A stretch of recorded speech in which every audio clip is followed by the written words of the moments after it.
Este es el grupo O2, ¿de acuerdo? Sí.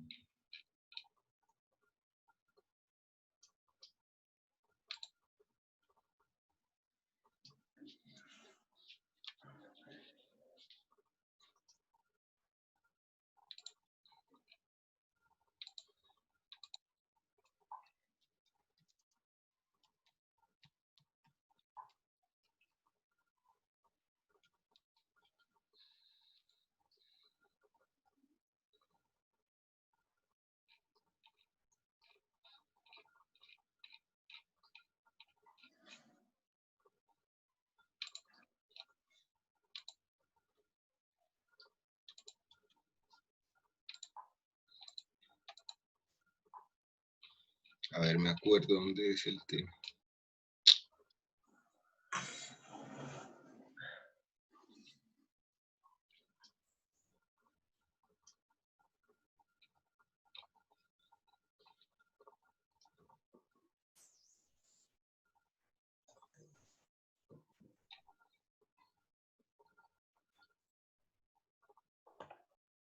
Ya apareces en el curso.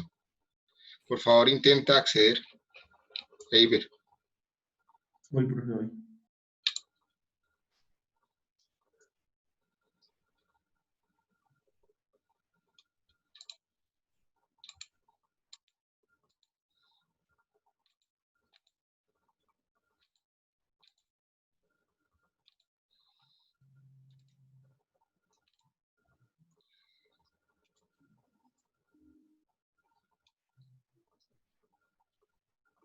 Sí, profe, ahora ya me aparece. Bueno, muy bien. Entonces, retomemos el tema de la clase muy rápidamente.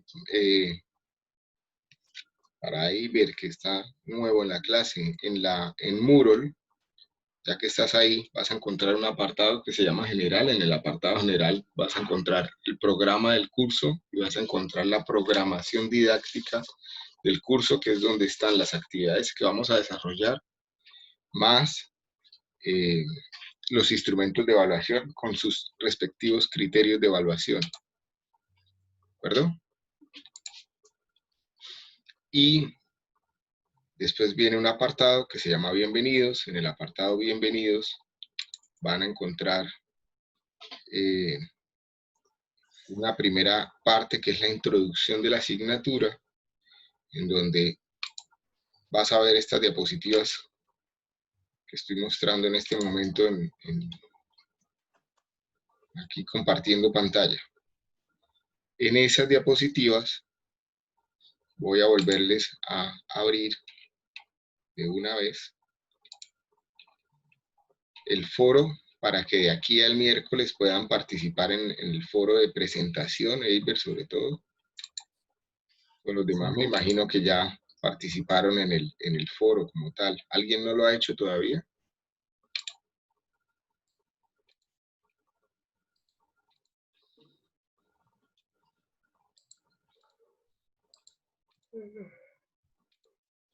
¿Alguien todavía no ha participado en el foro?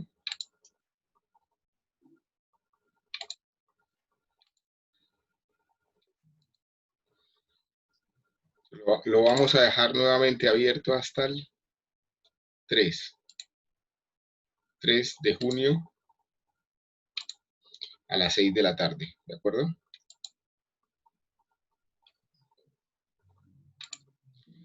Después del apartado general, en el apartado bienvenida vas a encontrar el link donde se encuentra, donde te puedes unir al grupo de WhatsApp. Y en el apartado de lineamientos de la clase y de fecha se encuentra la presentación de lineamientos de la clase y encuentras un foro que se llama presentación en donde debes participar ahí. Y después viene un apartado que se llama examen diagnóstico de conocimientos previos, que también es un examen, pues era un examen de conocimientos que hicimos la semana pasada. Ese ya no importa que ya no participes ahí, pero puedes revisar la presentación de retroalimentación de pruebas de documentos previos. Y déjame ver si puedo cargar esta tarde el video de esa clase, si la tengo por acá medianamente bien. que eso fue el 27.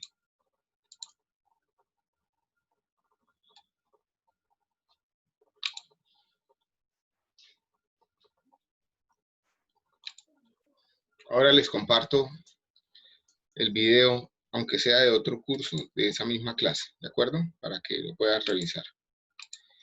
En esta parte te lo dejo el link. Hablamos de ideas de negocios o proyectos de inversión. Recuerden que tienen plazo de subir la plantilla ¿hasta cuándo? Miércoles. Ok. Entonces, Eiber, tienes que poner al día también acá. En el que dice ideas de negocios o proyectos de inversión, hay una plantilla para evaluar algunas ideas de negocios. Yo les decía a todos en la clase pasada que se tienen que poner en sintonía para tratar de encontrar ideas de negocios y que eso implica probablemente leer algunos diarios económicos, algunas revistas económicas, o ver tendencias en Instagram, o ver tendencias en Twitter, a ver qué está ocurriendo, o pensar en qué problemáticas y necesidades están sin resolver en este momento en todo lo que está pasando. Todo eso me ayuda a identificar ideas de negocios. Las ideas que yo vaya teniendo las voy listando y las voy valorando. También hay hoy les cuelgo un pequeño video, entonces explicando la plantilla y la dejamos acá en este apartado para que la puedan tener de aquí al miércoles para que lo puedan entender, pero en la propia plantilla hay unas pestañas explicativas de cómo se debe valorar cada uno de los aspectos. ¿De acuerdo? ¿Sí? Sí, señor. Bueno, listo. Y la clase de hoy es sobre conceptos básicos. Que ahí vamos. Entonces, entremos en materia. ¿Dudas con lo que hemos visto hasta ahora?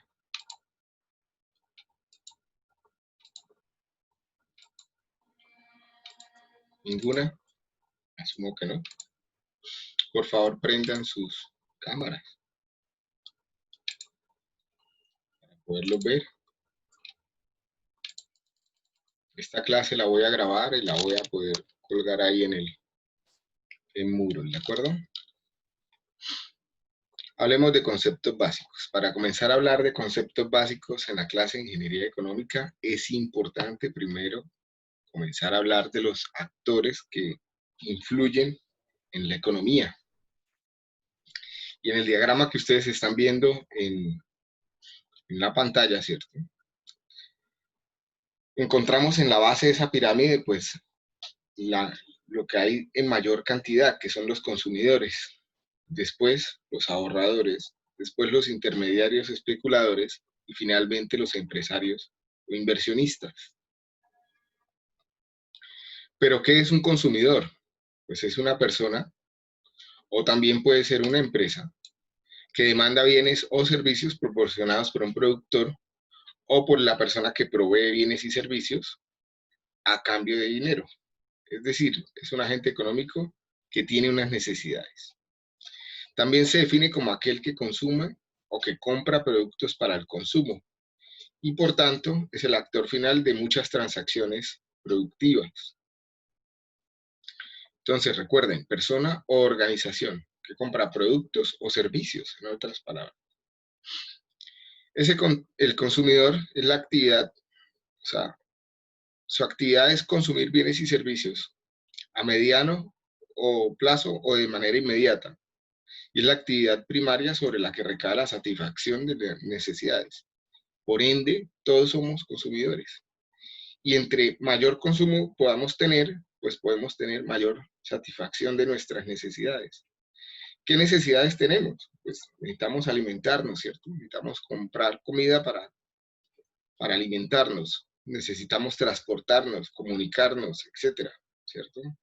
Comprar vestimenta, lo que ustedes tengan en mente, ¿cierto? Pero ¿qué define entonces eso? Ya lo vamos a ver. Los bienes de consumo se agotan en el mismo proceso de consumirlos, ¿cierto? Y a este fenómeno se le conoce como depreciación, que no es otra cosa que la transformación de los bienes de consumo por el paso del tiempo. Los vehículos se deprecian, los computadores se deprecian, los celulares, ustedes lo viven todos los días, ¿cierto? En la medida que va pasando el tiempo, nuestro celular va perdiendo capacidades o se va quedando obsoleto y es por el mismo hecho de usarlo y también por el hecho de que se van actualizando en el mercado, ¿cierto? Pero ¿qué determina la capacidad de consumo que tiene un individuo? Mejor dicho, ¿cuántas necesidades pueden saciar un consumidor? ¿De qué depende? ¿Mm? Todos tenemos necesidades y si tuviéramos recursos ilimitados podríamos saciar muchísimas, ¿cierto? ¿De qué depende esa capacidad de consumo? Lo veíamos en la clase pasada cuando hablamos de los conceptos de la prueba de conocimientos previos. ¿Recuerdan? ¿El dinero? Del precio. De esos dos aspectos. De cuánto dinero tengo, cuántos ingresos tengo y también el precio de las cosas, ¿cierto? Son las dos variables que influyen. Entonces colocábamos un pequeño ejemplo en la clase pasada. Si yo tengo 1.000.000 de pesos y quiero comprar Coca-Colas personales que valen 2.000 pesos, pues mi capacidad de consumo, que tengo ingresos por 1.000.000, va a ser de 500 gaseosas, ¿cierto? Pero si estuviéramos hablando de bolívares, si tuviera 1.000.000 de bolívares, es decir, la misma cantidad nominal de unidades monetarias, pero en este caso no con el mismo valor, la capacidad de consumo se reduciría, ¿cierto? Podría adquirir menos Coca-Cola porque el valor del dinero o los ingresos que estoy teniendo son menores, o en otras palabras, porque el precio de las cosas son mayores, ¿sí? En Venezuela que acá. ¿Esto está claro?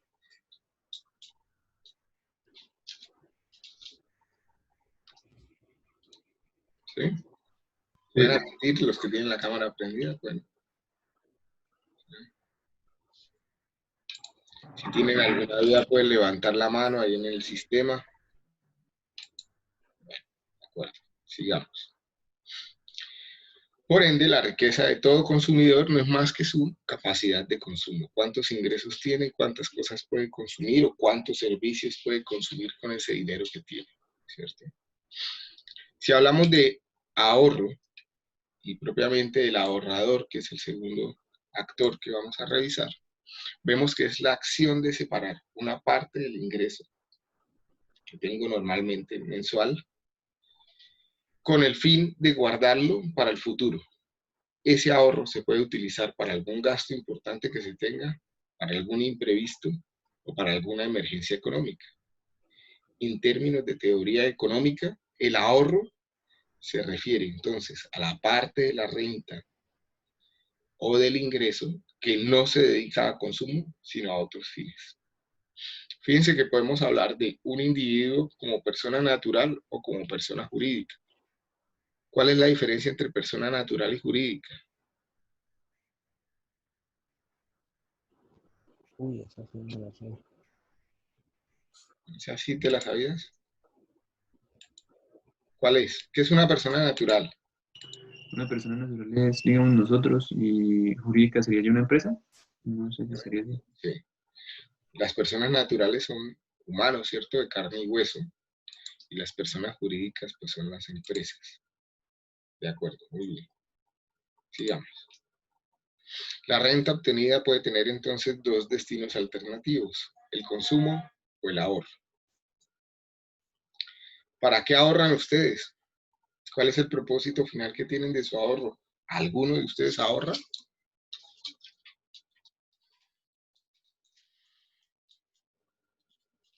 ¿O han ahorrado? Sí, claro, profe. Sí, profe.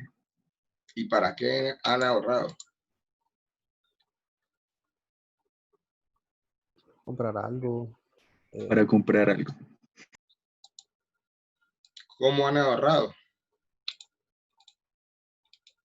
¿Qué hacen? ¿Dónde ponen el dinero cuando ahorran? En un marranito. De lo que dan del diario, uno saca una parte, lo ahorra y ya, hasta el día que lo va a usar, rompe el marranito. Ok, digamos, algo muy común. ¿Y cuánto tiempo duró ese dinero en el marranito? Sebastián, Como un año. como un año. Ok. ¿Alguien más ha ahorrado de alguna forma diferente? En cuenta de ahorros. En cuenta de ahorros. ¿Quién dijo en cuenta de ahorros que no alcance a ver? Yo, Juan David. Juan David. ¿Y para qué se ha ahorrado? Pues en general para tener ahí por si acaso. O sea, para una eventualidad o una emergencia. Bueno, de acuerdo. Digamos presente que ahorrar, el ahorro puede ser visto como la decisión racional de sacrificar un consumo presente, ¿cierto? Porque estoy dejando de gastar ese dinero para alguna necesidad inmediata con el objeto de comprar algo más grande después, ¿cierto? Que puede ser aumentar la capacidad de consumo o para una eventualidad que se me pueda presentar. El consumo futuro también tengo que tener presente que depende del nivel de ingresos y del cambio de los precios. Entonces, si yo tengo más ingresos guardados, ¿cierto? Ahorrados, pero el nivel de los precios se incrementa sustancialmente, puede que pierda capacidad de consumo. Luego, si yo tengo esto presente, yo tengo que entender que ahorrar es un proceso en donde yo tengo que, de todos modos, ganar un dinero. Ahorrar no es poner el dinero en un marranito, o como decimos los colombianos, debajo del colchón, o en un cajón, ¿cierto? Porque en ese proceso estoy perdiendo capacidad de consumo entre un punto, el tiempo en donde comienzo a realizar ese ahorro y donde efectivamente lo voy a utilizar. ¿Para alguien te genera alguna duda esto que estoy diciendo?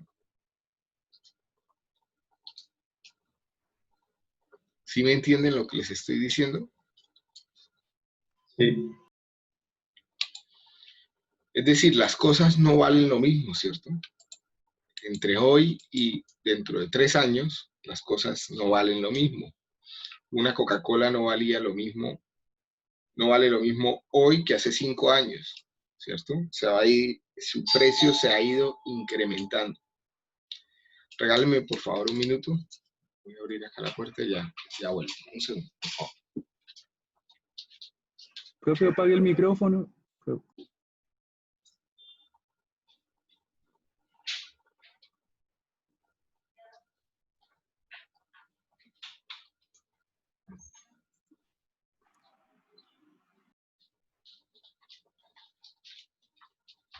¿Me decían algo? Perdón. ¿El micrófono? Sí, que si se iba a ir, lo va a apagar. Pero bueno. Bueno, listo. Entendiendo que pues el dinero tiene un valor en el tiempo, ¿cierto? En la medida que va pasando el tiempo, las cosas no valen lo mismo. Pues yo tengo que, si quiero ahorrar, al menos hacer que ese dinero continúe valiendo lo mismo. Y para eso yo tengo que buscar instrumentos financieros que me permitan ganar una rentabilidad que al menos iguale esa pérdida o ese aumento generalizado del valor de las cosas, ¿cierto? ¿Cómo es que se llama el aumento generalizado del valor de las cosas? Que lo veíamos la clase pasada. Interés. Inflación, ¿cierto? Inflación. Inflación. Entonces, para que el fenómeno de la inflación no me afecte, cuando yo quiera ahorrar, pues tengo que buscar instrumentos financieros que renten más que la inflación. En otras palabras, yo tengo que prestar mi dinero a cambio de un interés. Y ese interés, pues, tiene que ser mayor que la inflación. ¿Dónde puedo obtener intereses mayores que la inflación? Si decido ahorrarlo, por ejemplo, en un CDT, o comprar unos bonos gubernamentales, o de pronto utilizar una fiducuenta, ¿cierto? Si lo dejo en una cuenta de ahorros, aunque es un instrumento financiero, en Colombia las cuentas de ahorros no alcanzan a rentar el IPC, ¿sí? Entonces, no es un instrumento óptimo para ahorrar, ¿sí? ¿Dudas con lo que acabamos de decir?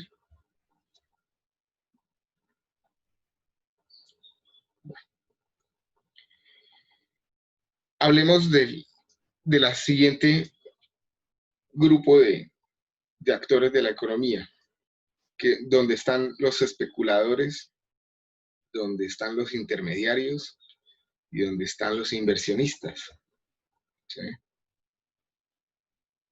¿Qué es un intermediario? ¿Qué entienden por intermediario en el actor de la economía?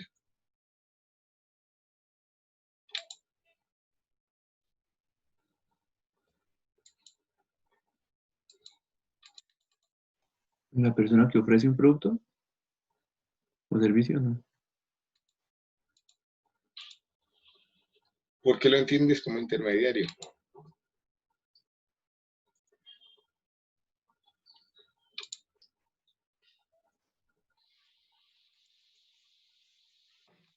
¿Quién más puede ser un intermediario?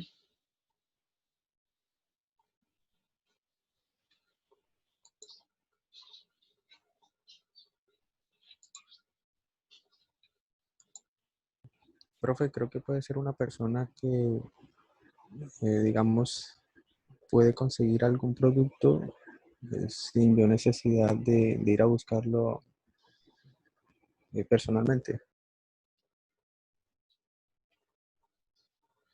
¿Qué entienden por especulador?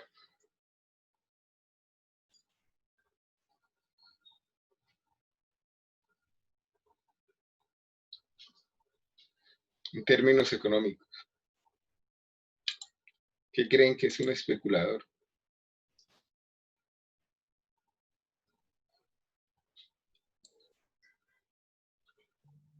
Pues cuando se habla de algo como, por ejemplo, así, diciendo que vale más o menos de lo que debería valer. No sé cómo decirlo, como lo del artículo de Elon Musk, que dijo que las acciones de Tesla estaban muy altas y que al decir eso, cayó en bolsa y eso permite pues, invertir cuando estén abajo y volver y luego van a volver. Ok. ¿Y qué entienden por inversionista o por empresario?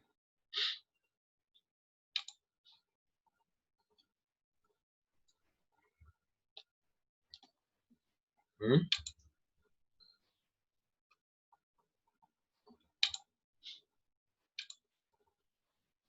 ¿Qué hace un empresario, un inversionista? Es como la persona que provee el capital. ¿Que provee el capital? Solamente. O la que invierte, sí, todo o parte de su dinero para adquirir algo que le interese, necesita. Ok. Bueno, entonces vamos a intentar complementar eso que ustedes han dicho. Lo que dice la diapositiva es: el inversionista o el especulador puede entenderse como un individuo cuya racionalidad económica es la de captar recursos financieros. Es decir, él busca capital de terceros, ¿cierto? Y colocar dichos recursos a producir o a invertir, algo similar a lo que acaba de decir su compañera. Colocar esos recursos para invertir de manera que genere una rentabilidad que le permita crear y acumular valor, o sea, ganar dinero, ¿cierto? En otras palabras, el inversionista compra factores y bienes productivos. Pero la diferencia entre, por ejemplo, un especulador o un intermediario con un inversionista es que los intermediarios captan dinero del mercado, lo ponen a producir, generan rentabilidad y demás, pero no es ni su propio dinero ni para ellos esa rentabilidad, ¿cierto? Son intermediarios, ¿sí? O sea, puede ser, por ejemplo, un comisionista de bolsa puede ser un intermediario, ¿sí? Una persona que está moviendo el dinero de un tercero, ¿cierto? Que está invirtiendo ese dinero en acciones y en factores de un tercero para generar una rentabilidad para otra persona. Mientras que un inversionista capta dinero del mercado con el objeto de producir, entendiendo producir como hacer una transformación. O sea, con ese dinero puedo transformar maquinaria, puedo transformar recursos humanos, utilizar conocimientos, puedo transformar materia prima, crear un producto, eso es crear valor, ¿cierto? Atender una necesidad. Y en la medida en que yo haga eso, por ende voy a acumular valor, ¿cierto? Pero el propósito de los bienes de productivos y de capital es la transformación de materia prima en otros bienes de capital o en otros bienes de consumo. Es producir, pero la pregunta es, ¿cuánto dinero tengo que ganar? Porque es claro, ya lo veíamos la clase pasada, ¿cierto? Desde el punto de vista económico, la idea es ganar dinero, pero ¿cuánto? ¿Mm? Esa actividad productiva solo puede generar acumulación de valor si en ella hay una ganancia marginal. ¿Marginal frente a qué? ¿Qué habíamos comentado?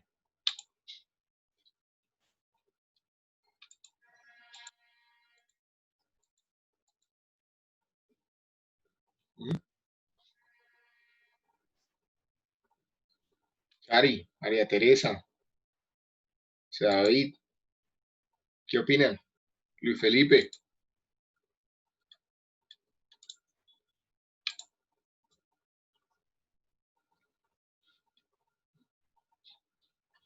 ¿Mm? Es en la actividad productiva, es en la inversión, donde se encuentra el verdadero crecimiento económico. Sin la inversión, sin la producción, no hay crecimiento económico ni cambio en las condiciones, objetivos de vida de las personas. Fíjense que si no hay, o sea, todos los trabajos que nosotros acostumbramos a conocer, no son otra cosa que una forma de producción, ¿cierto? Si no se produce, pues no voy a tener crecimiento económico. En la medida en que esa producción también involucre mayor innovación, puede crear mayor crecimiento. Podemos entender entonces fácilmente que el objetivo final del inversionista es generar una rentabilidad y que la rentabilidad la podemos obtener de una tasa de interés por periodo. La podemos entender, ¿cierto? La rentabilidad no es otra cosa que un interés que yo me gano, ¿sí? Y ya decíamos que el interés es una manifestación del valor del dinero en el tiempo, entonces puedo entenderlo como un dinero que me estoy ganando en el tiempo, esa rentabilidad.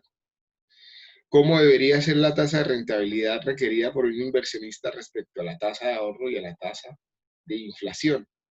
¿Qué opinan? Chicos, ¿están dormidos? Debería ser mucho mayor, profe. ¿Por qué? Ana María, los que no tienen la cámara prendida, ¿sí están ahí? Johan, ¿está ahí? Héctor, Ana María, Brian, Julián, Kerly, Freddy Hernando, ¿sí están ahí?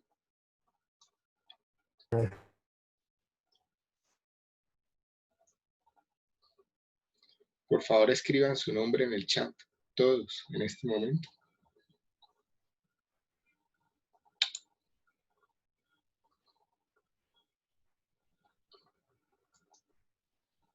Johan, tu nombre. No, sí, señor.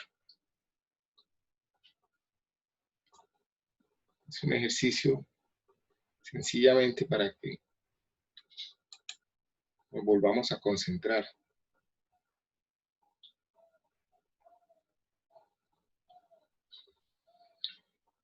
¿Por qué la tasa de rentabilidad requerida por un inversionista tiene que ser mayor a la tasa de ahorro?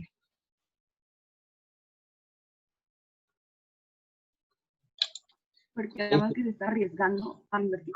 un producto, mientras que en la casa de ahorro solamente como, pues, poniendo ahí el dinero, ya está esperando que incremente su cuenta. Si lo entendieron, yo estoy de acuerdo. ¿Lo escucharon? ¿Lo entendieron?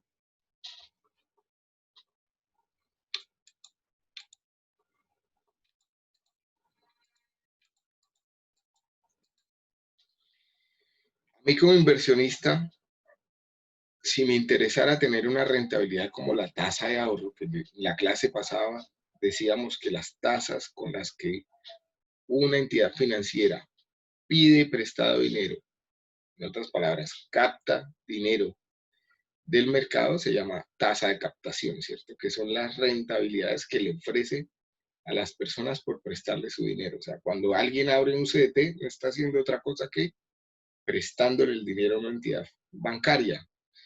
Por eso el término, por eso digamos ese instrumento financiero se llama certificado de depósito a término, porque el banco necesita saber durante cuánto tiempo está dispuesta esa persona a dejarle ese dinero a cambio de ese valor que va a ganar, de esa rentabilidad. Pero el inversionista le interesa ganar más que eso, ¿cierto? No tiene sentido, como ya lo decía su compañera, asumir un riesgo, asumir un trabajo, un esfuerzo, si al final lo que yo voy a ganar va a ser lo mismo que haber dejado mi dinero, ese que ya tenía, rentando en un instrumento como un CDT. Debo intentar ganar más, de acuerdo. Pero basta con que sea solo más que las tasas de captación. Eso depende. ¿De qué depende? Pues de qué tanto dinero está siendo invertido como capital propio y qué tanto dinero está siendo invertido de capital de un tercero o de capital prestado. Si yo presto dinero para invertir, si yo capto dinero de terceros para invertirlo, cuando yo haga el desarrollo de mi proyecto, la rentabilidad que tiene que tener mi proyecto debe estar en capacidad para devolver el dinero que me prestaron, devolver los intereses esperados por ese dinero prestado y quedarme una diferencia marginal. Pues si me devuelvo 3 diapositivas, a eso es que me refiero con la actividad productiva solo puede generar acumulación si en ella se genera un valor marginal. ¿Sí? ¿Es claro? Por ende, la rentabilidad de un proyecto tiene que ser mayor a las tasas de colocación, tiene que ser mayor a las tasas de captación y por ende mayor a la inflación. Lo que hemos comentado hasta acá, hemos visto varias cosas. O sea, primero el concepto de rentabilidad y el concepto de interés. Y también hemos visto que independientemente si yo me comporto como un consumidor, como un ahorrador, como un inversionista, o si me comporto como todos ellos, como todos esos tipos de actores de la economía al mismo tiempo, porque yo puedo ser consumidor, puedo ser ahorrador y puedo ser inversionista al mismo tiempo, el dinero me afecta, el valor del dinero en el tiempo me afecta, ¿cierto? A los consumidores nos afecta la inflación directamente. Si dejamos nuestro dinero en un cajón para usarlo dentro de un año, vamos a perder capacidad de adquisición con ese dinero, vamos a perder capacidad de consumo. Como ahorrador, nos vemos favorecidos por las tasas de rentabilidad, por las tasas de captación que tenemos, que esa es la rentabilidad que se puede esperar cuando hago un ahorro. Y como inversionista, me veo afectado por la rentabilidad propiamente que me ofrezca el proyecto, que pueda hacer el proyecto, que además tiene que ser superior como ya lo decíamos, a las tasas de colocación y a las tasas de captación. Por lo tanto, el valor del dinero del tiempo es un concepto probablemente uno de los más importantes que tiene la clase de ingeniería económica, que se basa en la premisa de que un inversor prefiere recibir un pago o una suma de dinero hoy en lugar de recibir ese mismo valor nominal en una fecha futura. Si se recibe el dinero hoy, se puede obtener intereses sobre ese dinero y adicionalmente, debido a la inflación, en el futuro esa misma suma de dinero perderá poder de compra. Por ende, es mejor tener una unidad de dinero hoy, tiene más valor que una unidad de dinero en el futuro, pues el dinero en el tiempo tiene la capacidad de generar mayor valor. ¿Está claro? ¿Es claro?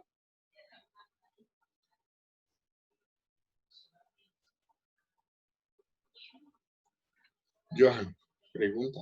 Profesor, una pregunta, o sea que el interés depende de la inflación. Los intereses de los mercados dependen de la inflación, en parte, ¿cierto? O sea, si los bancos cobran un interés inferior a la inflación, ellos están perdiendo dinero. Entonces, obviamente la inflación afecta las tasas de interés. Sí, es correcto.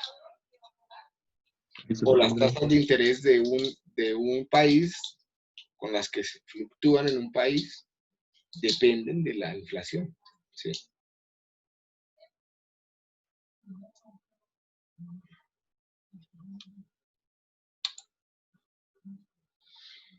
Si yo tengo una cantidad de dinero hoy, puedo invertirla para ganar interés y más dinero en el futuro. Y por esa razón, hablar del valor del dinero en el tiempo se asocia con las tasas de interés, que ya lo estaba llegando a esa conclusión Johan con la pregunta que acaba de hacernos.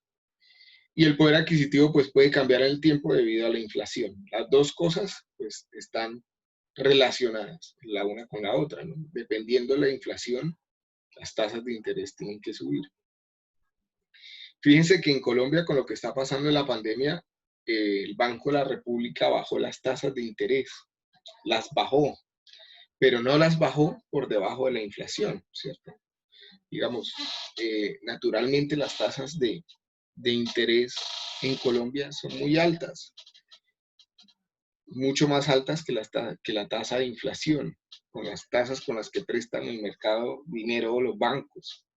Y es el Banco de la República, que es una entidad que no depende propiamente del gobierno, no depende del gobierno, la que decide cómo fluctúan esas tasas, dependiendo de las muchas variables económicas que ellos revisan mensualmente, ¿cierto? Y dependiendo de las dinámicas que están dándose en el país. Y esas tasas también dependen, la propia inflación. Es decir, son un ciclo.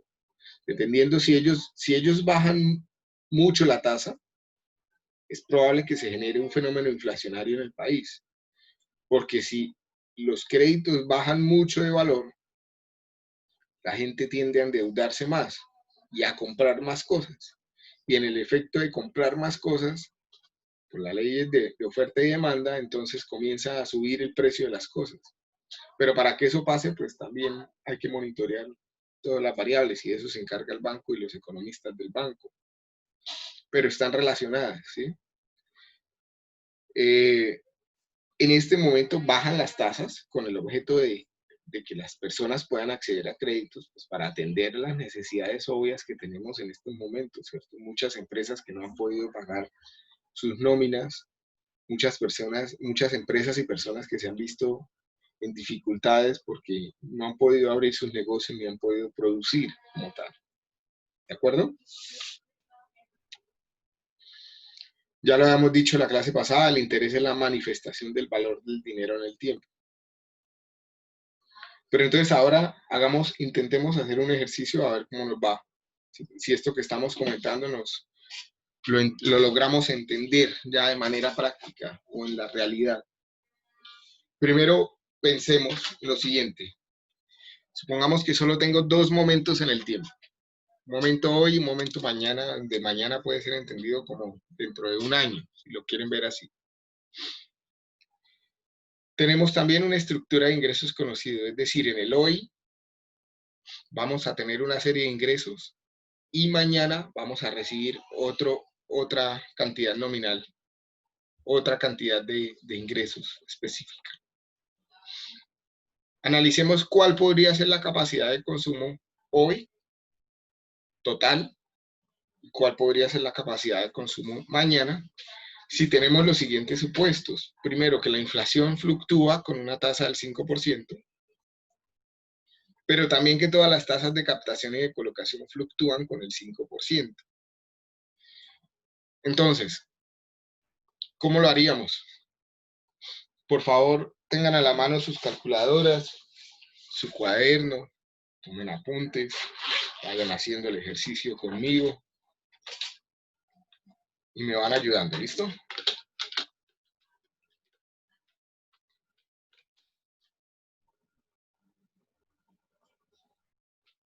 Hagámoslo.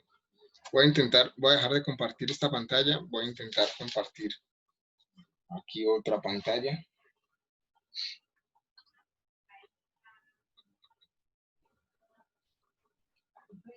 Voy a intentar probar a ver cómo nos va.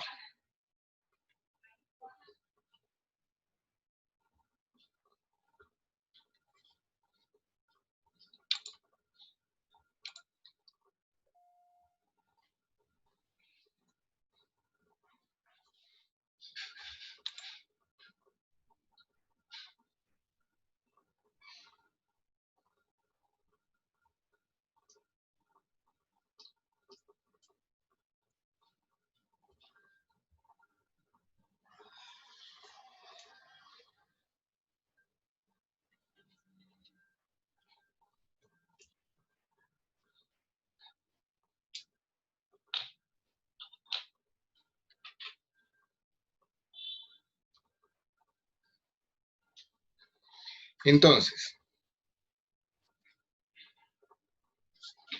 ok, comencemos. Entonces, tengo una estructura de ingresos conocida.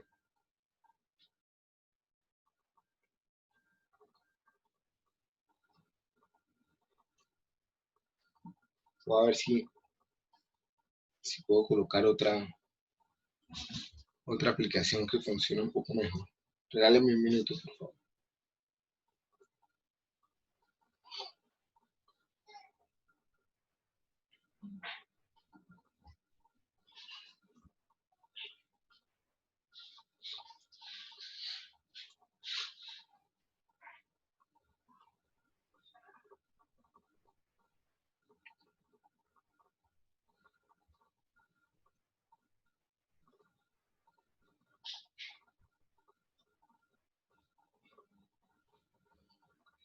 Tengo una estructura de ingresos conocida en donde en el año hoy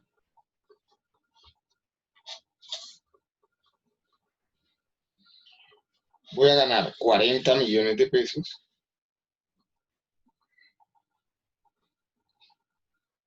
y mañana voy a recibir, o dentro de un año, voy a recibir 60 millones de pesos.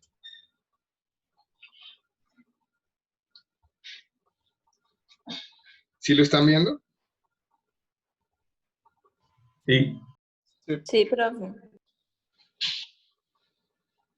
Sí, profe. Muy bien.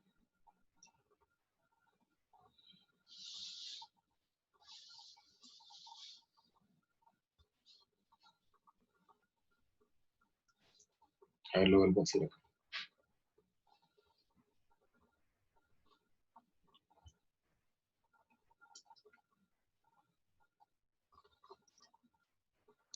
Entonces la pregunta es, si yo tengo unos supuestos en donde el supuesto es que el IPC es del 5%, en donde las tasas de captación también son del 5%,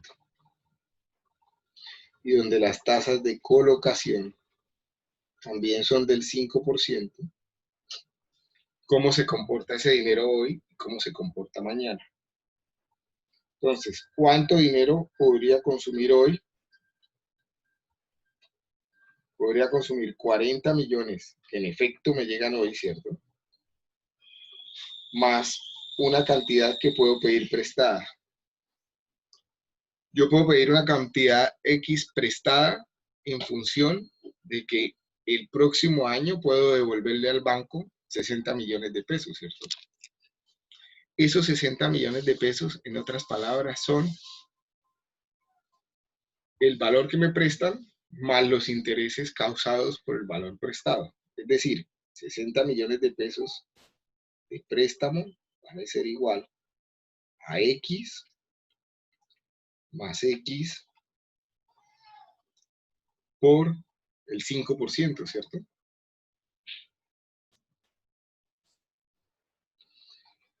Y ese 5% corresponde a la tasa de colocación, ¿cierto?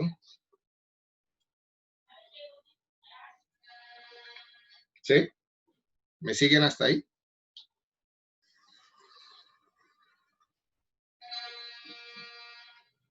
Profesor, X, ¿a qué es que hace referencia? A la cantidad de dinero que voy a poder pedir prestada Ah, a un banco.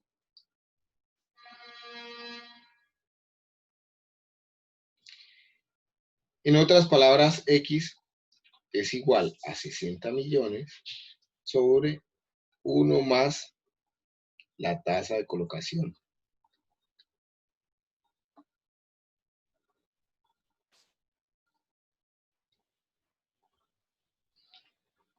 Es decir, que hoy podría tener 40 millones más 60 millones sobre 1.05, ¿cierto? ¿Cuánto me da eso?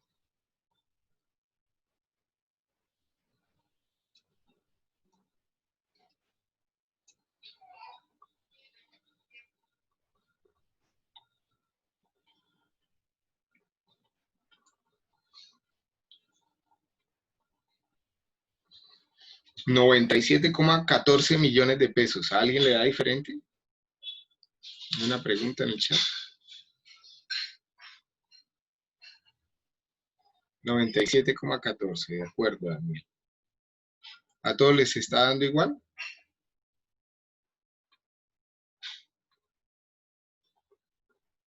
¿Qué pasa si hago el mismo análisis para mañana?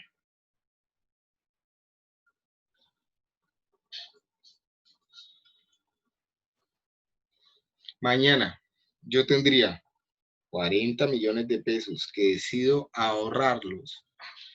¿A cuánto los ahorro?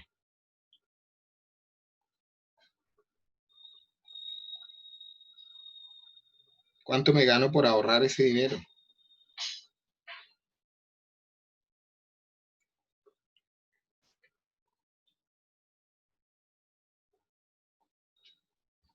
Hola, ¿están ahí?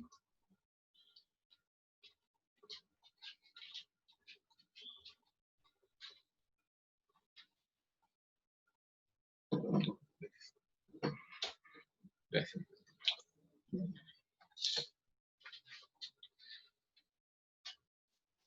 ¿Cuánto me daría esto?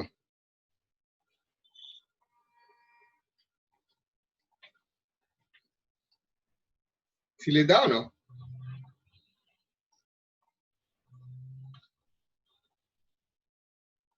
Sí, profe. Por momentos pienso que me quedé solo. Me da mucha angustia.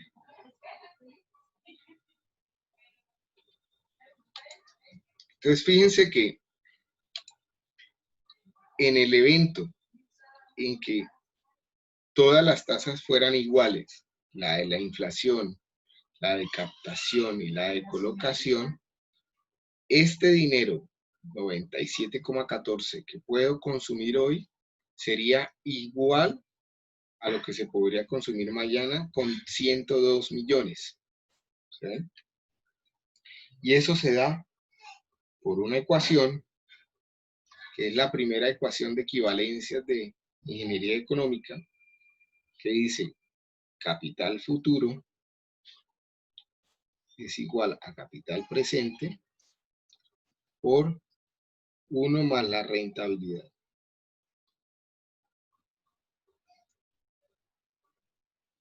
¿Sí?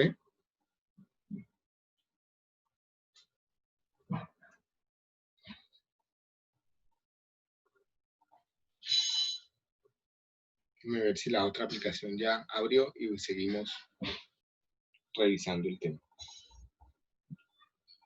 ¿Dudas?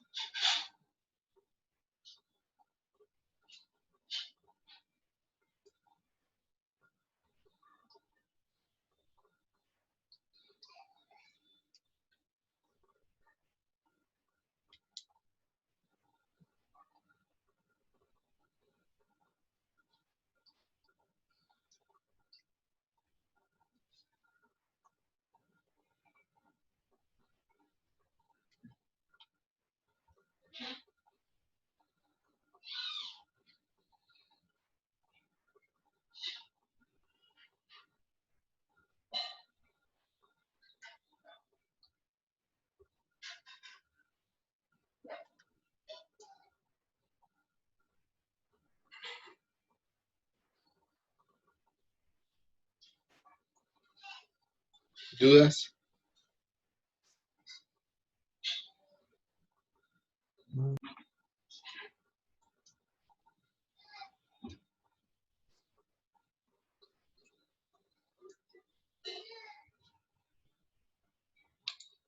Entonces, fíjense que en las diapositivas que se las vuelvo a compartir,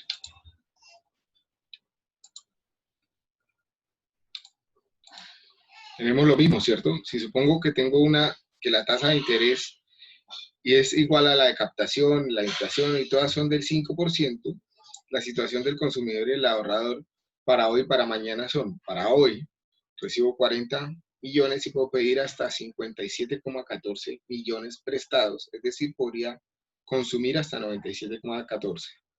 Para mañana tendría 40 millones prestados a una tasa del 5%, más los 60 millones que me van a ingresar en el segundo momento, es decir, podría consumir hasta 102 millones. Por lo tanto, 102 millones es equivalente a 97. 102 millones en el mañana son equivalentes a 97,14 millones hoy, de acuerdo a la primera ecuación de ingeniería económica que dice capital presente es igual a capital futuro sobre 1 más la rentabilidad. Pero, ¿qué pasa si cambiamos las variables? ¿Qué pasa si comenzamos a decir, a hacer un ejercicio un poco más real, en donde ya no hablamos de equivalencias, sino de lo que realmente está pasando o puede pasar en el mercado? Vamos a hacerlo. Ahí vuelvo a compartir la pantalla del tablero. ¿Ya?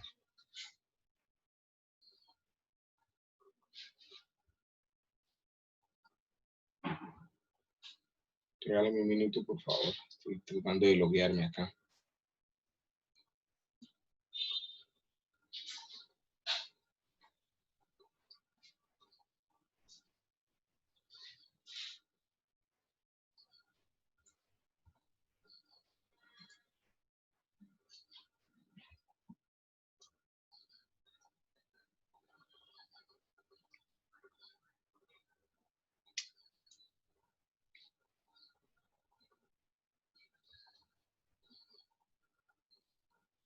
Muy bien.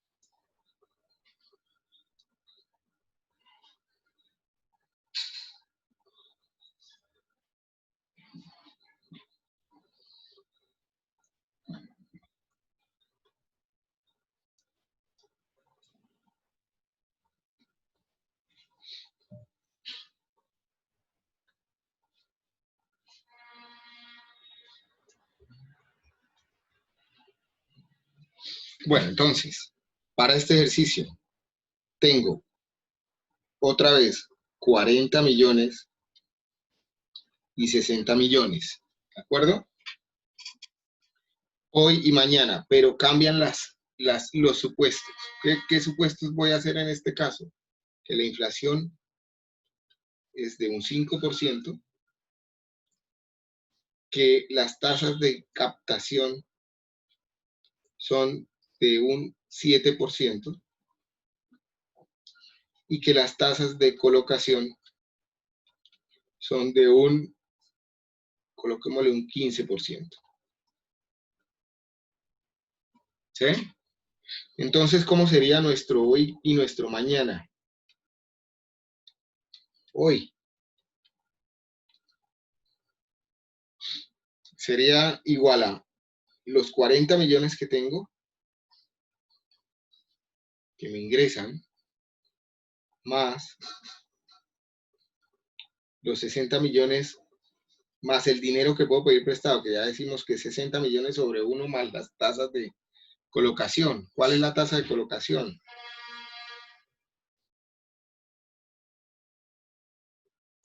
7%.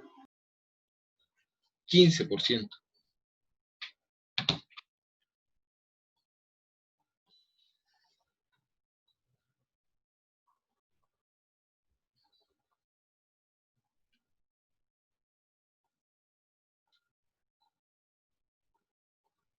$15. 92.17.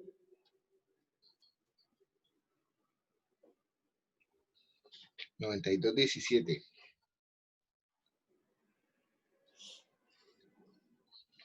¿Y el mañana cómo se comportaría?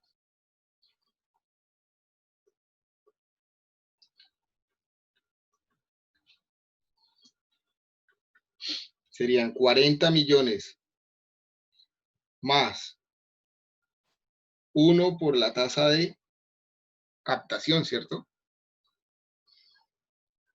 Que sería el 100%. Perdón, me equivoqué mal. Sport, ¿no, profe? Sí. Muchas gracias. Menos mal están ahí pendientes. 1 por 1 más la tasa de captación, 0,07, ¿cierto? Más los 60 millones que voy a tener el otro año. ¿Cuánto me da esto? 102.8. 102.8.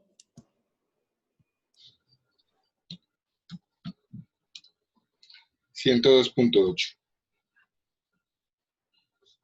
Ahí se algo que no era. Perdón. 102,8. ¿Dónde consumo más? ¿Hoy o mañana?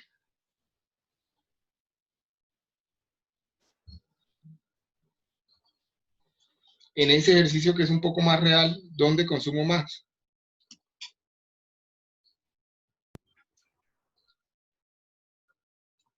En el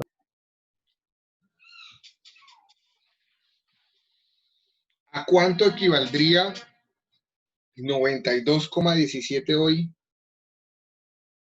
Hagámoslo en otro color.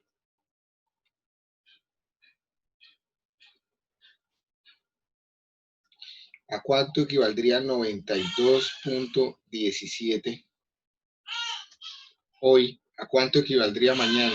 Perdón.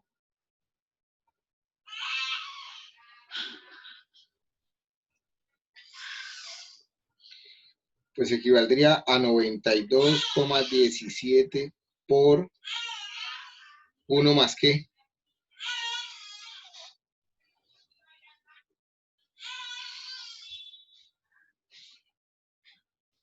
La rentabilidad. El valor del dinero de un momento de tiempo a otro depende de ¿qué? Inflación. De la inflación. Muy bien. Entonces sería por 1 más 0,05. ¿Cuánto me daría eso?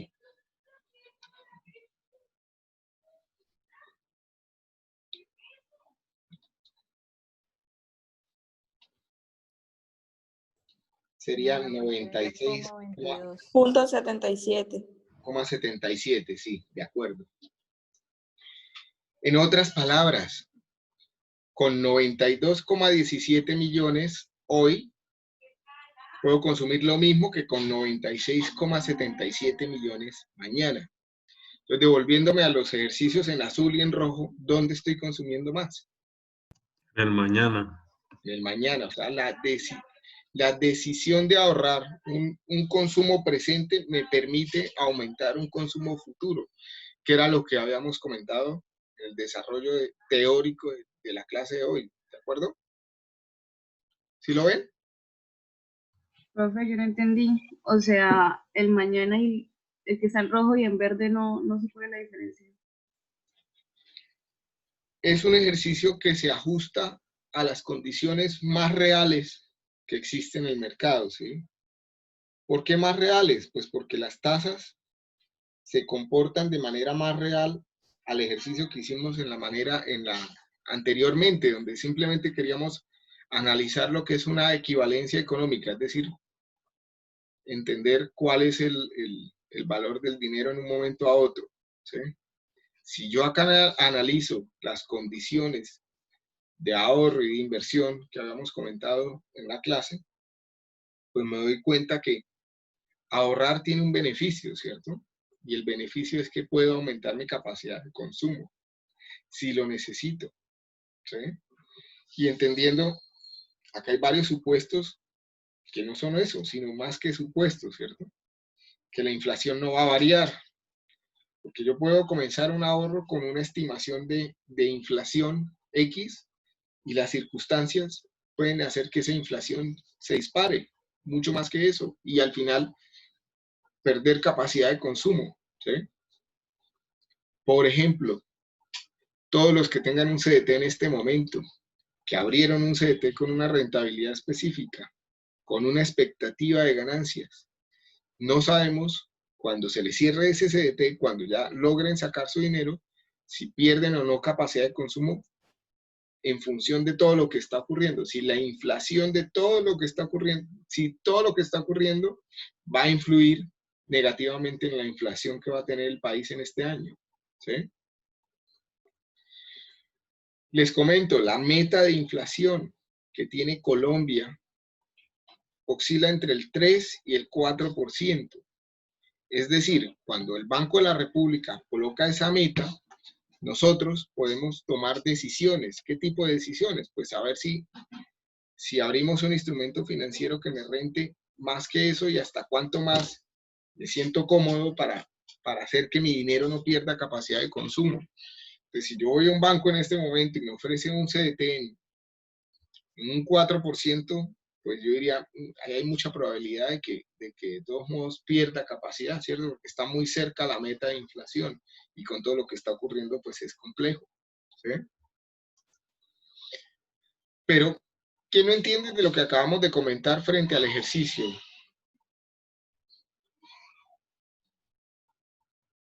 O sea, la diferencia entre, se supone, o sea, usted dijo que el rojo y el verde los dos son de mañana, entonces que 92,97 es lo mismo que 96,77, pero no se supone que si fuera el 102,8, no, o sea, no entiendo. Ah, ok, ya te entendí la duda. En el verde estamos analizando la equivalencia económica en dos momentos de tiempo. Entonces, en el momento hoy, tengo 92,17 millones.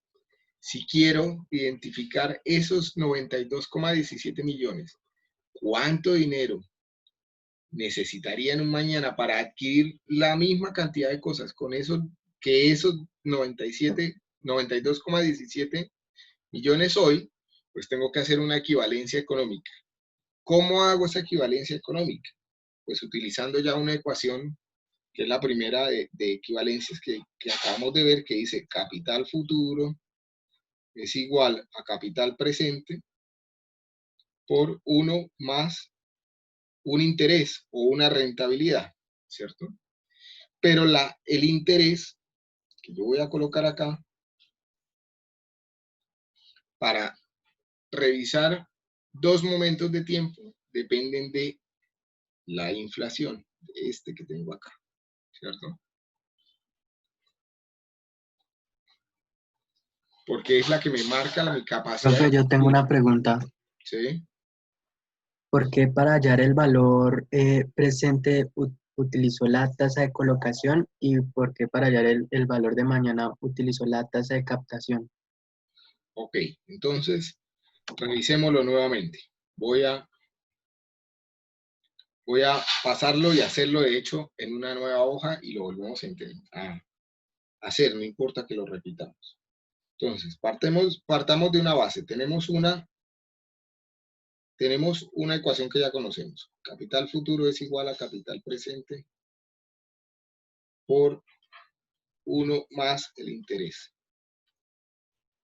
Perdón, que a veces me funciona muy bien aquí el lapicito y a veces no me funciona tan bien.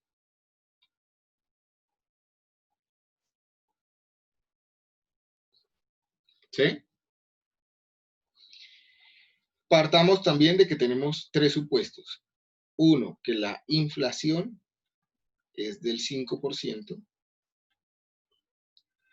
que las tasas de ahorro, o en otras palabras, las tasas de captación son del 7%,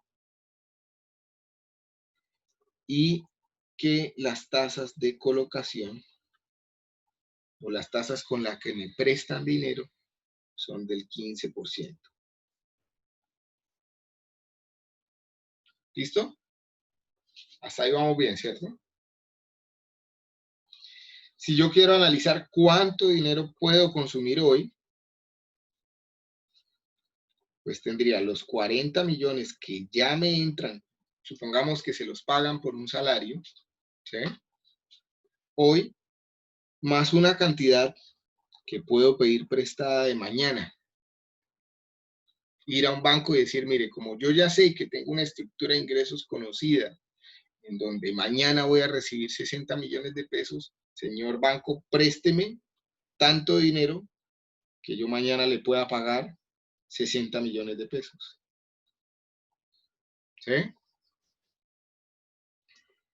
Y ya decíamos que eso es igual a 40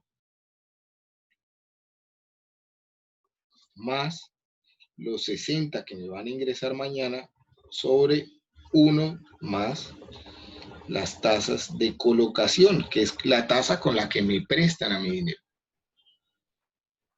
¿Resuelta ya esa primera parte de la duda? Sí, profe. Listo. Ahora el mañana. Si yo quiero analizar el mañana, en términos económicos, la situación cambia, porque yo tengo 40 millones de pesos hoy, que decido no usarlos hoy. Los voy a reservar para un mayor futuro mañana, entonces, un mayor consumo mañana, perdón.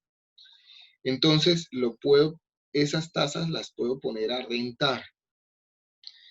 ¿Con qué tasa renta? Pues con 1 más la tasa de captación, que es el interés que el mercado está dispuesto a entregarme por prestar mi capital. ¿Sí?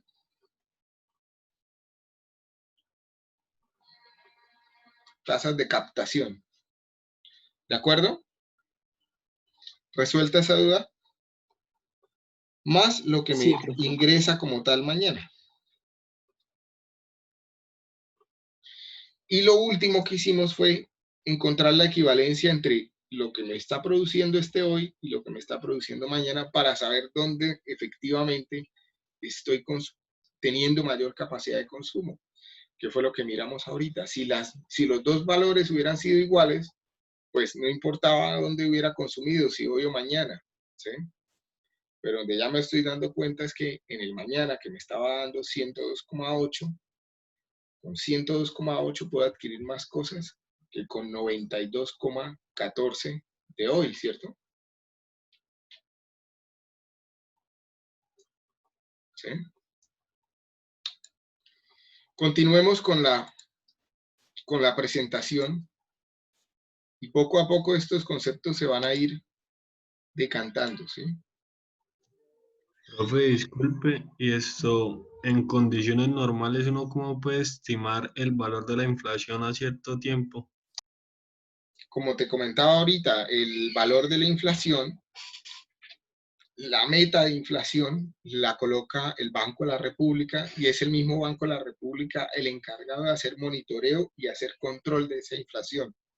Entonces, ¿cómo hace control? Pues con las tasas de interés que ellos también colocan, digamos, los topes de las tasas, con las tasas de usura, colocando dólares en el mercado, etcétera. Entonces, ellos son los que definen la meta y la meta que está definida para Colombia para estos años oscila entre el 3 y el 4%. Es decir, el Banco de la República aspira a que la inflación máxima en Colombia sea el 4%, ¿sí? De un año a otro. ¿Eso responde tu pregunta? Sí. Así, listo, profe, gracias. Va. Entonces, retomando el tema, si yo analizo con porcentajes diferentes, me voy a dar cuenta de lo que ya veníamos hablando de las situaciones que enfrenta un actor u otro de la economía, ¿cierto? Si la lógica de nuestro ahorrador fuera defenderse contra la inflación y sacrificar consumo presente para aumentar su consumo futuro, la tasa de interés que debe exigir, pues debe ser mayor a la de la inflación. Eso ya debería estar claro. Si la tasa es menor que la inflación, pues estoy perdiendo dinero, ¿cierto? La diferencia desde el punto de vista financiero entre los consumidores y ahorradores, pues son que el consumidor puede gastar su dinero hoy y lo afecta la inflación, mientras que el ahorrador puede tener mayor consumo mañana y dependiendo de las tasas de captación que tenga. Voy a saltar estas preguntas porque ya las hemos respondido varias veces en lo que va a la clase. Hablemos un poco del tema producción. Entonces, retomemos el tema y comencemos a asociarlo a lo que son sus proyectos, lo que ustedes van a hacer, ¿cierto? Lo que hace todo inversionista, todo empresario, pues no es otra cosa que un proceso de producción que implica coger algunos recursos materiales, naturales, como son las materias primas, coger energía humana, es decir, conocimiento o mano de obra como tal, y coger instrumentos de trabajo, como son las maquinarias y los equipos, y hacer una transformación para crear valor, que este concepto de crear valor es atender unas necesidades, puedo entenderlo como atender unas necesidades, hacer una transformación, hacer un producto, hacer una innovación que atiende unas necesidades o resuelve unas problemáticas y el mercado está dispuesto a pagar más por ese tipo de productos, lo que hace que me permita acumular valor. Pero para este proceso de producción, yo necesito invertir dinero, recursos de capital. Y el capital puede provenir de deuda, puede provenir de recursos propios, que llamamos patrimonio. ¿Hasta aquí me siguen? Señor. Sí, señor.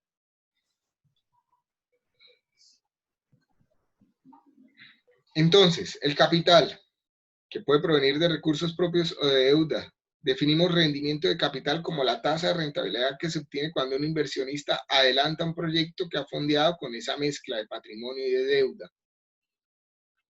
El rendimiento de capital es en últimas un interés, ya lo hemos dicho, es un interés que me gano.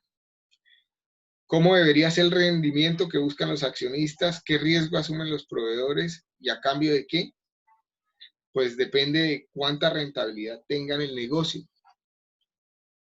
El rendimiento mínimo que yo debo generar tiene que ser mayor al valor del dinero que está incluido en el proyecto. Esto que yo estoy comentando en este momento se entiende como el concepto de costo de oportunidad y como el concepto de WACC o de costo de ese dinero invertido. Lo vamos a repetir muchísimas veces en el desarrollo de la clase porque es para mí uno de los conceptos más importantes de ingeniería económica. Si yo lo tengo claro, pues puedo el día de mañana hacer cualquier tipo de análisis y evaluación de proyectos, de inversión o de empresa o de lo que ustedes necesiten evaluar Luego lo vamos a estar repitiendo, pero necesito que intenten interiorizarlo lo más probable. Entonces, tenemos que entender en parte el concepto de costo promedio ponderado de capital, que lo voy a hacer con un ejercicio nuevamente. ¿Listo? Voy a detener acá, volvamos a compartir nuestra pantalla y intentemos volverlo a hacer. ¿Listo?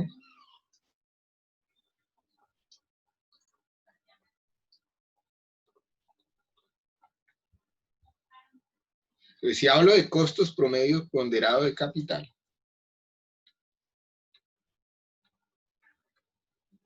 no es otra cosa que comenzar a entender, comenzar a entender cuánto vale el dinero que está inmerso en un negocio. Entonces, hagámoslo con un ejemplo. Supongamos que para hacer un negocio cualquiera, hay que hacer una inversión, por ejemplo,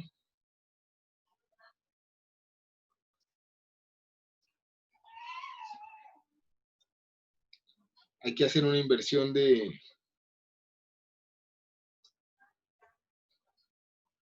$100 millones.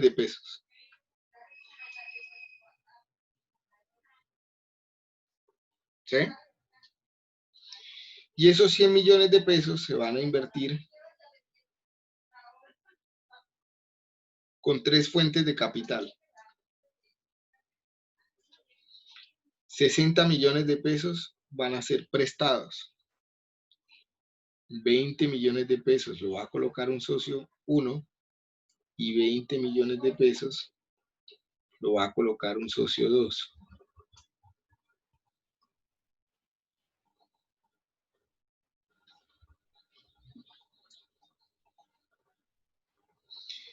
La deuda va marcada, el valor de la deuda, del dinero que proviene de deuda, va marcado por las tasas de colocación, que ya lo habíamos comentado.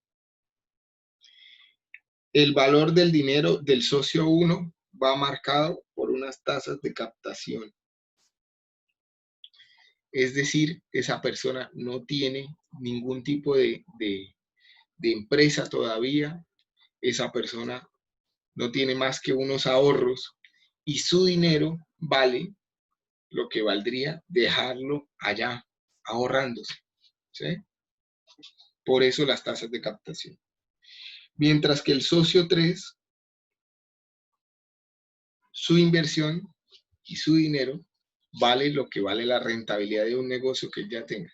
Entonces, por decir algo, vamos a hacer un negocio de confección. Supongan que ese socio 3, ese socio 2, tengo acá, es mi socio 2, ya tiene pizzerías. A él no le va a interesar entrar a participar en nuestro negocio a menos que el negocio rente más que lo que habitualmente renta sus pizzerías. No tiene sentido, ¿sí? ¿Cómo hallo el costo promedio ponderado de capital de este negocio? Entonces comencemos a colocarle valor a estos supuestos. Perdón, me adelanté aquí un minutico.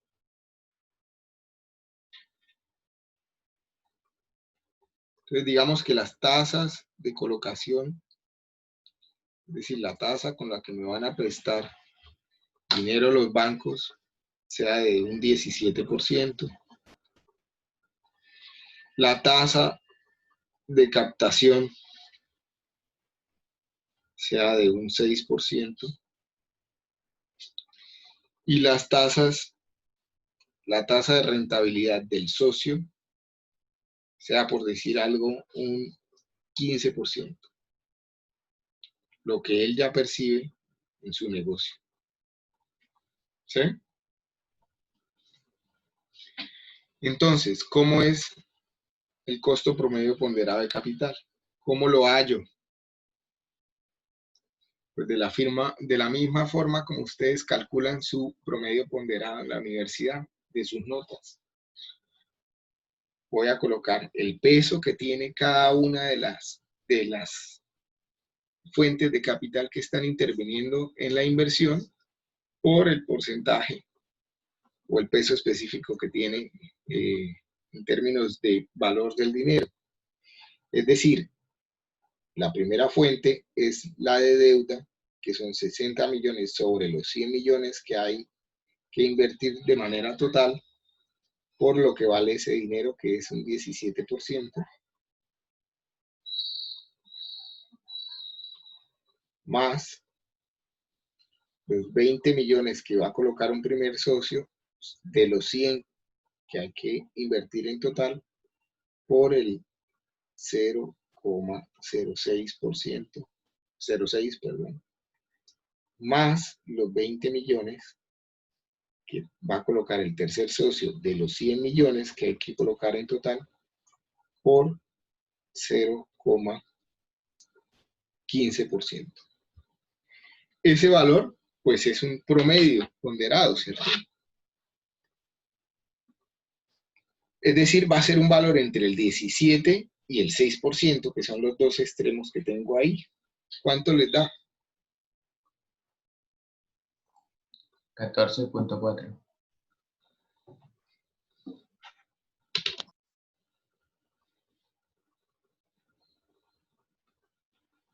Luego, si yo decido hacer este negocio de manufactura que estábamos diciendo ahorita, de confección, la rentabilidad que yo tengo que esperar del negocio tiene que ser, la rentabilidad del negocio tiene que ser mayor a ese 14.4. ¿De acuerdo?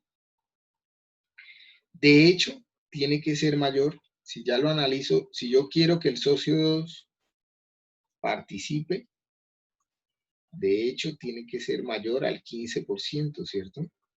Porque si no, si el negocio no renta mínimo el 15%, este señor va a decir, chao, no me interesa. ¿Sí lo ven? ¿Sí me entienden? Sí, señor. Sí, señor. Que es esto que llamamos entonces tasa mínima atractiva de rentabilidad, y que en la clase pasada generó un debate interesante, ¿cierto? ¿Cuánto más es que entonces el negocio tiene que comenzar a rentar para yo, en efecto, saber que estoy ganando dinero? Muy diferente a colocarle un valor nominal a esa ganancia, ¿no? Gané 100 millones, entonces el negocio es bueno. Gané 50, el negocio es malo. No, gané una tasa de rentabilidad tal. Es bueno porque genera una ganancia marginal frente al valor del dinero que está metido en el proyecto propiamente dicho. ¿Sí? Perdón, que pensé que les estaba compartiendo otra vez la presentación. Estoy hablando de esta diapositiva. ¿Ya la ven? La de tasa mínima atractiva de rentabilidad. TMAR significa tasa mínima atractiva de rentabilidad. Y CPPC significa costo promedio ponderado de capital. ¿Sí?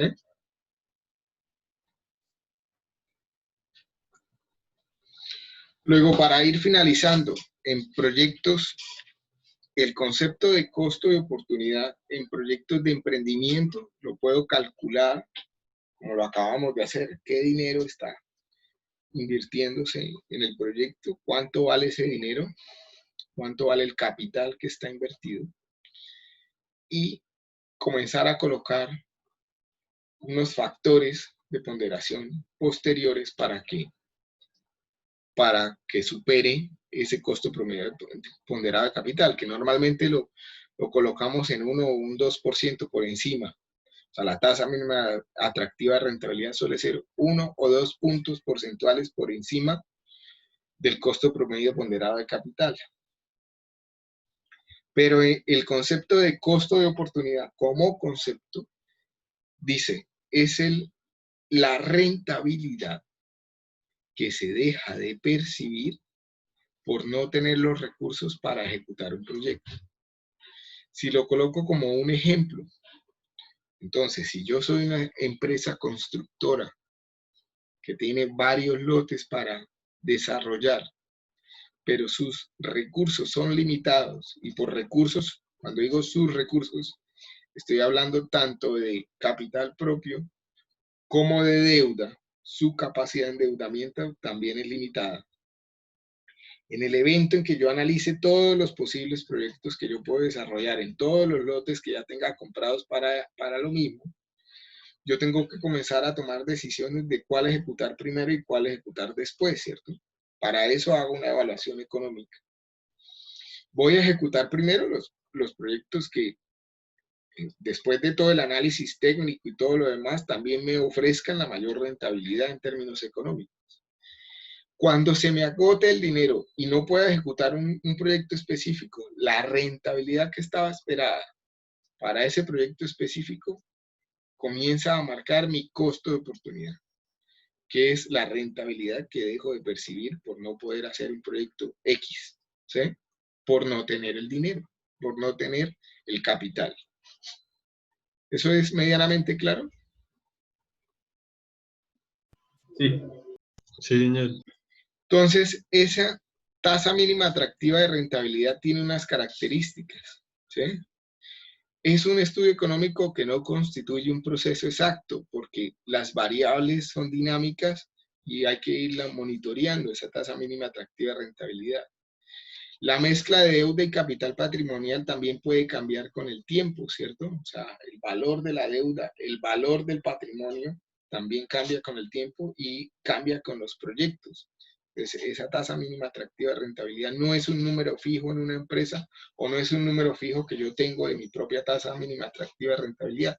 Fluctúa dependiendo de las características. Asimismo, la tasa mínima atractiva de rentabilidad no siempre es un valor fijo establecido para toda la empresa, sino que puede cambiar en diferentes tipos de proyectos y oportunidades. Les coloco un ejemplo. Si volvemos a que yo soy una empresa constructora, si yo hago proyectos privados, es decir, si hago edificación, puede que tenga una tasa mínima atractiva de rentabilidad a que si hago proyectos públicos como vías, como puentes, como acueductos, como alcantarillados, ¿sí? Porque las tasas con las que me prestan para hacer edificios probablemente son diferentes a las tasas con las que me prestan para hacer infraestructura pública. Porque los riesgos que yo tengo para hacer edificios también son diferentes a los que tengo cuando el cliente es el Estado y el Estado es el que está poniendo la plata, ¿sí? Entonces, en una misma empresa puedo tener dos tasas mínimas atractivas de rentabilidad, ¿de acuerdo?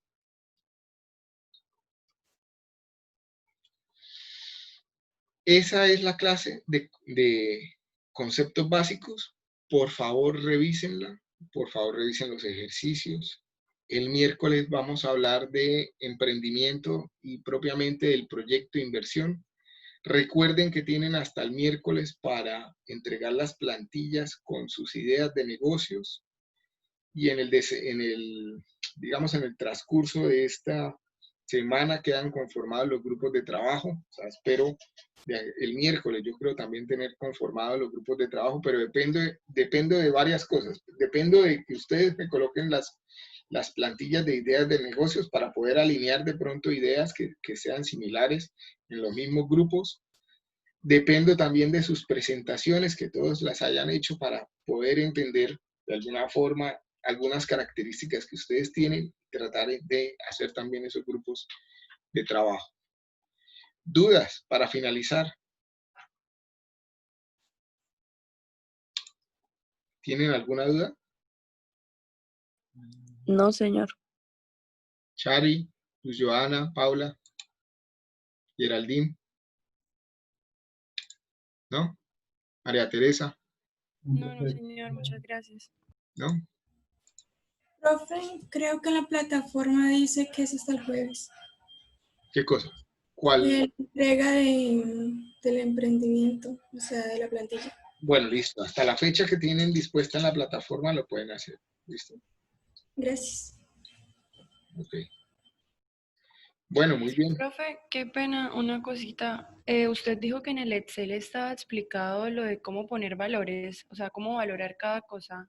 Sí, en el Excel está. A ver, si quieres voy a dejar de compartir esto, voy a compartir rápidamente otra vez la plantilla y lo revisamos. ¿Listo?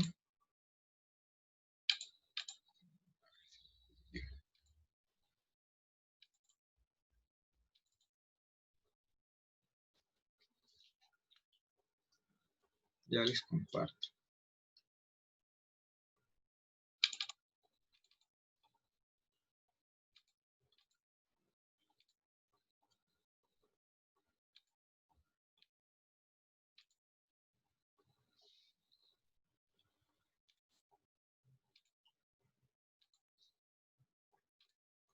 ¿Ya la están viendo? Sí. Entonces, si ustedes se paran acá en la columna, en la celda donde está el nombre de la columna, ahí van a ver una pequeña descripción que los orienta, ¿sí? Cómo debe ser la calificación. ¿De acuerdo?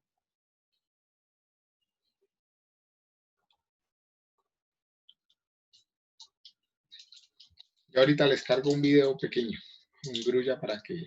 Profe, Señor. ¿la evaluación de las ideas se comparan entre sí o se califican independientemente? Es mejor si la comparo entre todas, o sea, es mejor si comienzo a listar todas mis ideas y cuando ya las tenga todas listadas, las valoro en conjunto, ¿sí? Bueno, Entonces, de esa manera, le coloco la valoración más alta, por ejemplo, en pasión, le coloco la valoración más alta a la que me genere mayor motivación, le coloco la valoración más pequeña a la que me genere menor motivación. Y así con todas, ¿sí? Con todas los juicios de valor que voy a hacer para la idea, si se alinea con mis valores y objetivos, si tengo alguna experiencia. Si la inversión es muy alta, le coloco la menor valoración. Si es bajita, le coloco la mayor valoración. Si es amigable con el medio ambiente o no, si la idea es escalable o no, qué tan novedosa o qué tan innovadora puede ser mi idea de negocio, entonces le coloco la mayor valoración a la que considere que tiene la mayor innovación como tal. ¿Sí? ¿Dudas? Ok. Si no hay más dudas, entonces muchas gracias. Nos vemos el miércoles a la misma hora, obviamente, y hablamos entonces del proyecto como tal. Listo, profesor. bueno, profe, muchas gracias. Gracias.